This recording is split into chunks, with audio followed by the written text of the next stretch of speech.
Hi అండి అందరికీ welcome back to my channel. ఈరోజు పాత తరం నాటి స్వీట్ చేద్దాం. అదే పెసర కొమ్ములు. పెసరపిండి వాడుతూ ఇవి చేయాలి. చాలా చక్కగా టేస్టీగా ఉంటాయి. అలాగే 1 మంత్ వరకు అస్సలు పాడవవు. సేమ్ టేస్ట్ ఉంటాయి. ఇంకా ఇందులో వాడే ఇంగ్రీడియంట్స్ వల్ల మనకి మంచి ప్రోటీన్ వస్తుంది. బెల్లం ద్వారా ఐరన్ కూడా వస్తుంది.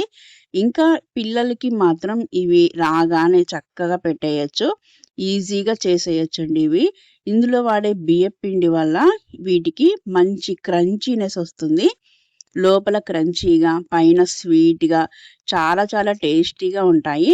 బయట నుంచి తెచ్చుకునే స్వీట్స్ కన్నా ఇలాంటి స్వీట్స్ చేసుకుంటే మనకి చాలా హెల్త్‌నిస్తాయి. అలాగే 1 మంత్ వరకు అస్సలు పాడవవు. ఇంత ఈజీగా, క్రంచీగా, క్రిస్పీగా ఈ పెసర కొమ్ములు ఎలా చేయాలి? ఇంగ్రీడియెంట్స్ ఏంటో చూసేద్దాం. ముందుగా ఒక పాన్ పెట్టేసి ముప్పావు కప్పు పెసరపప్పు వేయాలి. ఈ పప్పు పచ్చివాసన పోయేలాగా లో ఫ్లేమ్‌లో పెట్టి ఒక 4, 5 మినిట్స్ వేయిస్తే చక్కగా మంచి అరోమా వస్తుంది. చక్కగా వేగిపోతాయి. వీటిని పూర్తిగా చల్లారపెట్టేసి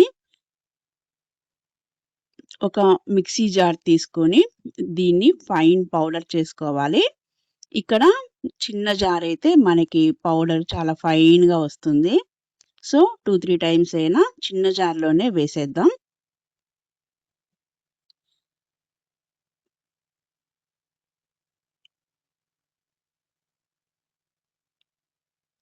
ఇలా మొత్తం పిండి చేసేయాలి.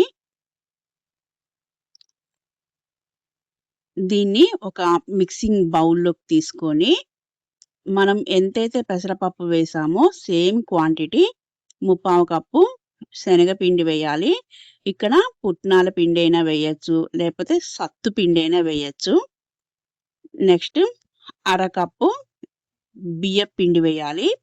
ఈ రైస్ ఫ్లోర్ వేయడం వల్ల ఈ చక్రాలకి మంచి క్రిస్పీనెస్ వస్తుంది. అలాగే వాటర్‌ని యూజ్ చేస్తూ ఈ పిండిని కలపాలి.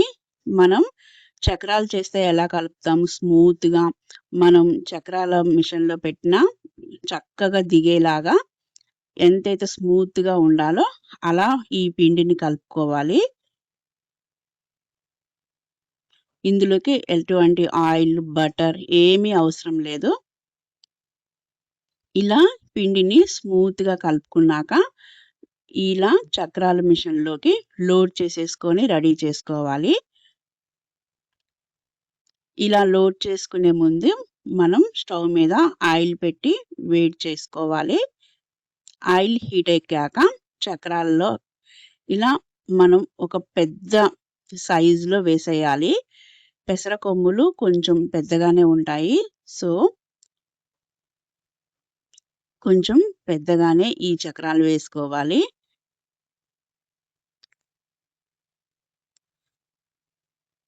ఈ పెసరపిండి, శనగపిండి ఈ చక్రాలు చాలా త్వరగా వేగుతాయి. ఒక 2, 3 మినిట్స్‌లో వేగిపోతాయి. ఇలా గోల్డెన్ బ్రౌన్ కలర్ వచ్చేలాగా వేయించుకోవాలి. ఇలా పిండినంతా చక్రాలుగా వేశాక ఒక బౌల్‌లోకి తీసుకోవాలి.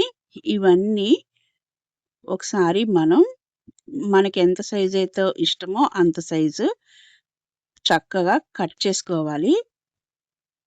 వీటిలో మనం ఆయిల్, బటర్ ఏమి వేయకపోయినా చాలా క్రంచీగా వస్తాయండి ఇవి. నెక్స్ట్ వీటన్నింటిని మనం చిన్న చిన్న ముక్కలుగా చేసుకోవాలి. మనకు నచ్చిన సైజులో చేయొచ్చు.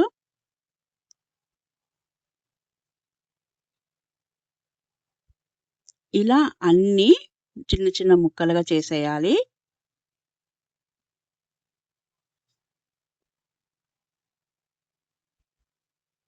ఇందులో వాడే పెసరపిండి మనం అలాగే శనగపిండి వల్ల హై రిచ్ ప్రోటీన్ వస్తుందండి మనకి. నెక్స్ట్ పుట్నాలు పప్పు లేకపోతే ఉప్పు శనగలు ఉంటాయి కదా! సత్తు పిండి. ఆ పిండైనా వేయొచ్చండి. చాలా టేస్టీగా ఉంటాయి. ఇలా ఒక మీడియం సైజులో ఇలా ముక్కలు చేసేసాక ఇంకొక పాన్ పెట్టేసి కప్పున్నర బెల్లం వేసుకోవాలి. ఇక్కడ నేను ఈ బెల్లం కరగడానికి అరకప్పు వాటర్ వేశాను. ఈ బెల్లం కరిగాక మనకి పాకం రావడం తెలియకపోతే ఎలా చేయాలో చెప్తాను. ఇది కొంచెం జిగురు వచ్చాక ఇందులోకి ఎప్పుడైనా స్వీట్‌కి కొంచెం సాల్ట్ కలిస్తే బావుంటుంది. సో, కొంచెం సాల్ట్ వేయాలి. కొంచెం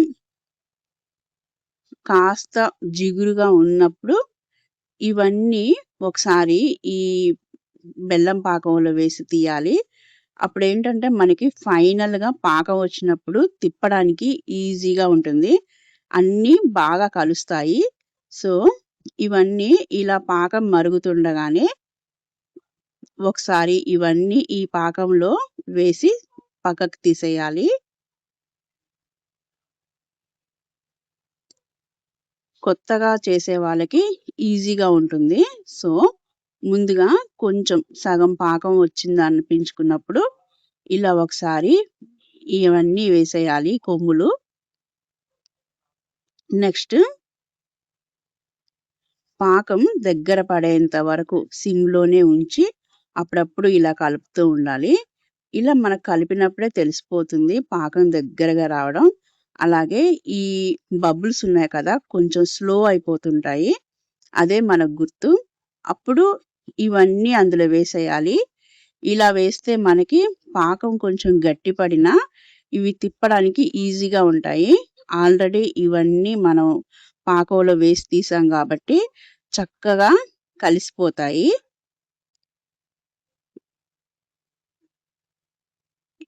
వీటన్నింటిని ఇందులో వేసేసి మనం మొత్తం కలిసేలాగా కలిపేయడమే.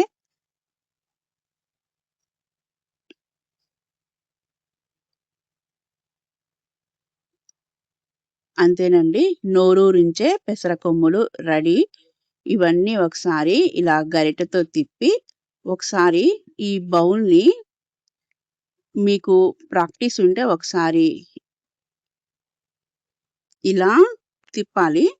తిప్పితే ఏంటంటే మొత్తం కలిసిపోతాయి. ఈ కొమ్ములన్నీ కరెక్ట్‌గా రెడీ అయిపోతాయి. ఇలా కలిపాక ఒక పెద్ద బౌల్ తీసుకొని వీటిని కొంచెం ఎంతవరకు మాక్సిమం అయితే అంత విడివిడిగా వేసి 1 అవర్ వరకు వెయిట్ చేస్తే ఇవి చల్లారుతాయి. ఇవి చల్లారిన కొద్దీ గట్టిపడతాయి. చక్కగా క్రంచీగా, క్రిస్పీగా వచ్చేస్తాయి. బెల్లం పాకం మొత్తం చక్కగా చల్లారిపోతుంది. అప్పుడు మనకి జిగురు అనేది అస్సలుండదు. విడివిడిగా ఉండిపోతాయి. ఇలా పెసర కొమ్ములు చేసుకోవాలి. ఇవి ఏంటంటే మనకి 1 మంత్ వరకు అస్సలు పాడవవు. చాలా టేస్టీగా ఉంటాయి. చూసారు కదా! పెసర కొమ్ములు చేసుకోవడం ఎంత ఈజీనో. ఇవి రెడీ చేసిన 1 అవర్‌కి మనం వీటిని సర్వ్ చేసుకోవచ్చు. నెక్స్ట్ నా వీడియో మీకు నచ్చినట్లయితే please like, share and subscribe my channel. ఇంకొక వీడియోతో మళ్ళీ కలుస్తాం. Thank you for watching.